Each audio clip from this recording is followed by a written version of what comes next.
Hello and welcome to Middle East Matters. I'm Catherine Clifford. Coming up on this week's programme, we look back on the Lebanese civil war as our correspondents take a look at the brutal experiences of political prisoners in Syria.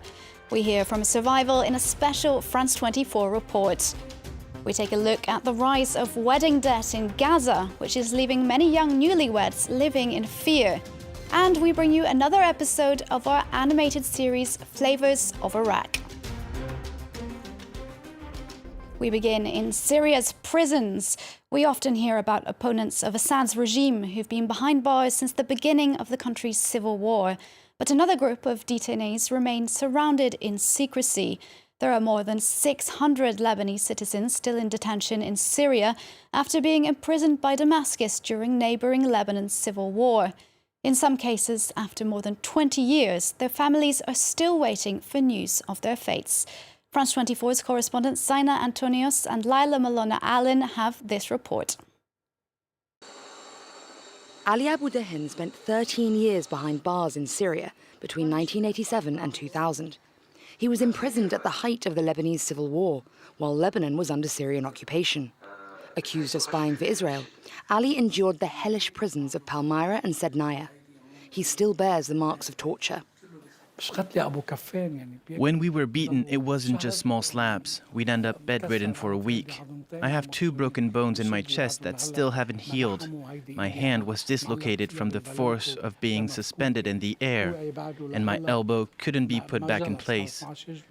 A man held me there and pulled, while another pulled my arms the other way before turning my elbow. While Ali was released, thanks to an amnesty, the fate of Boutros Ghawand remains unknown. Taken from this street in Beirut's suburbs in 1992, the military cadet from the Christian Phalangist Party, Kataib, has been in Syria ever since. His family believes he's still in prison. We've always had continuous news about Boutros from former detainees who say they came across him or heard his voice from behind a door. But no one has ever seen him face to face. When the regime took back Palmyra, they told us he'd been taken elsewhere. We've tried to contact the Syrians and the Turks for more information. They told us he had seen a doctor and had a leg amputated.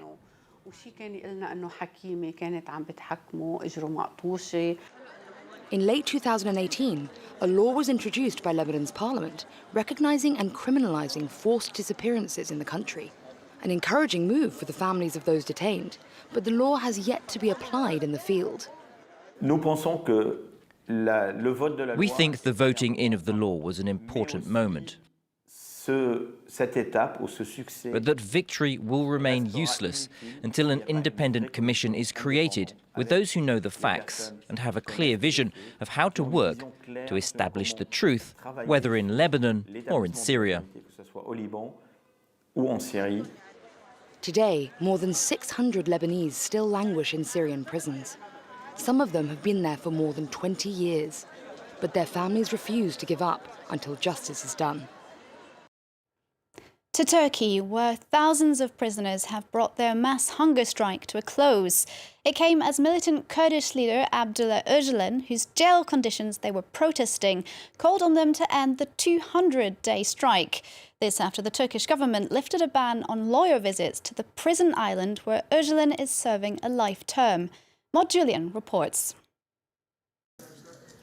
Kurdish rebel leader Abdullah Öcalan addressed his supporters through his lawyer.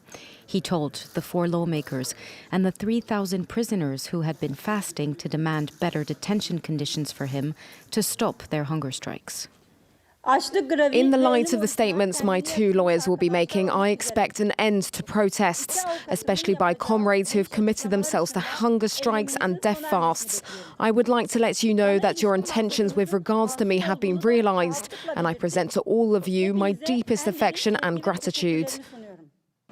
The movement was started by Kurdish People's Democratic Party lawmaker Leila Guven 6 months ago to demand for Öcalan, who has been detained for 20 years on a fortified island, to be granted regular access to his family and lawyers. Earlier this month, for the first time in 8 years, he was allowed to see his counsel. The MP, who had been consuming water, vitamins and sugar for the duration of the hunger strike, said their goal had been achieved. I wish we could have succeeded without losing anyone. We feel sorrow at heart, but the resistance has won. Those who are in prison have won. The resumption of the lawyers' visits comes a month before the controversial rerun of a municipal election in Istanbul, where the Kurdish party is popular. It was initially won by the opposition, and there have been protests against a second poll. This has prompted speculation that those in power may be considering renewed talks with Öcalan. The justice minister has denied that there's any connection. Iraq has sentenced at least 6 French citizens to death. They face capital punishment in the country for their affiliation to the Islamic State group. French Foreign Minister Jean-Yves Le Drian says his government's working to spare their lives. France has always said its adult citizens captured in Iraq or Syria must face trial locally and is still refusing to repatriate them. And just a month after it held a general election, Israel now faces the possibility of going back to the polls. Prime Minister Benjamin Netanyahu is struggling to break the deadlock with a right-wing party leader in coalition talks ahead of a looming deadline. Parliament has already taken a first step towards holding new polls as it passed the first reading of a bill which would allow it to dissolve itself by 66 to 44 votes. And to Gaza now, where many men and women often face high pressure to marry at a young age. But with an unemployment rate of almost 60%, many young Gazans simply can't afford to tie the knot. And many families who take out loans find themselves unable to reimburse their debts. Juliette Lecharnay and Claire Rush have more.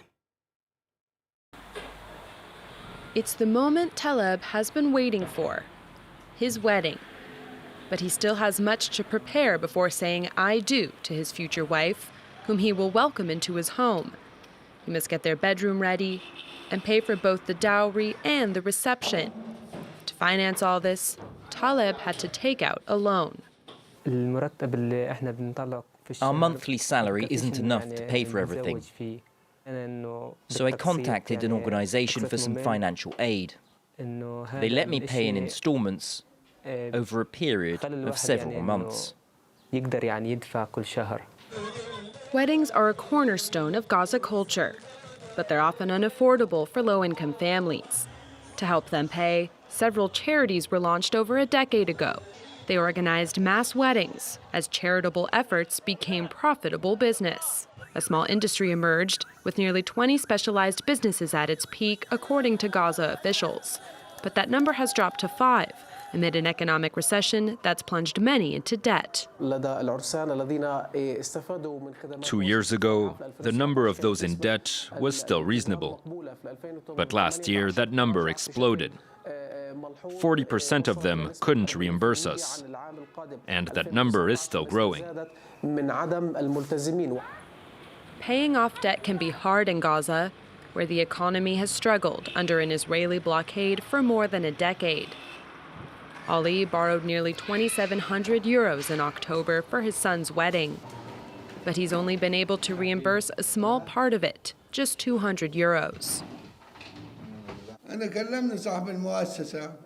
The organization's director contacted me. I promised I'd pay him after Eid, but he threatened to throw me in jail.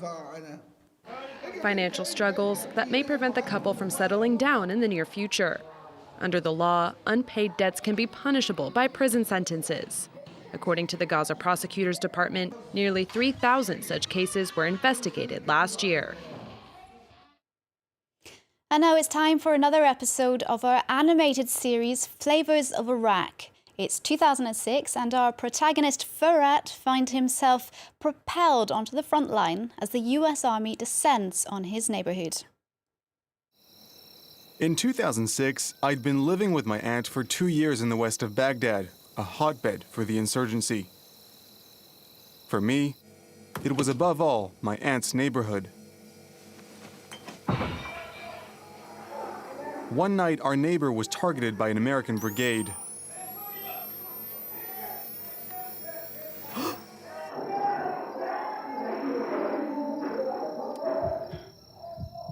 No doubt the soldier was there to secure the zone during an operation. But what if he decided to shoot at me to speed things up? Nobody would have blamed him for it. Just one more terrorist killed by the US Army. 2006 was the first year of the Islamic State in Iraq, the predecessor to ISIS.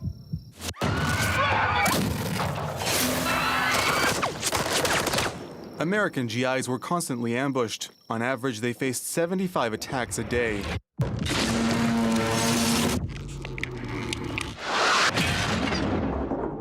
In response, they expanded anti-terror operations across the country.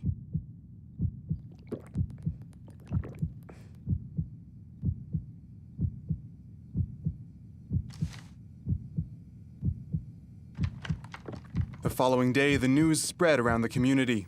Our neighbor, part of an armed group, had been stopped.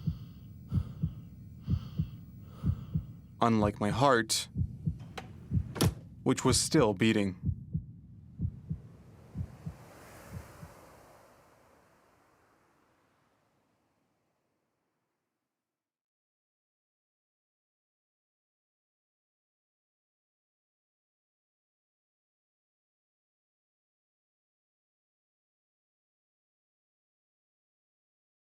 And finally, let's head to northern Cairo, where hundreds gathered for an annual neighborhood Ramadan Banquet.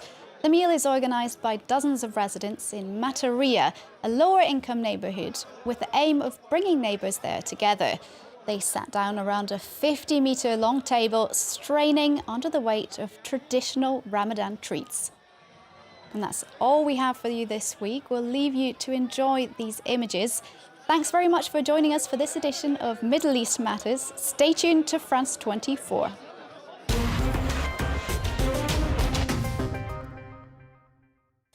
Take a new look at the news. Eyewitness accounts from those at the heart of the action, all over the world. Exclusive videos you've never seen before, all verified by our journalists. The Observers, presented by Derek Thompson on France 24 and France24.com.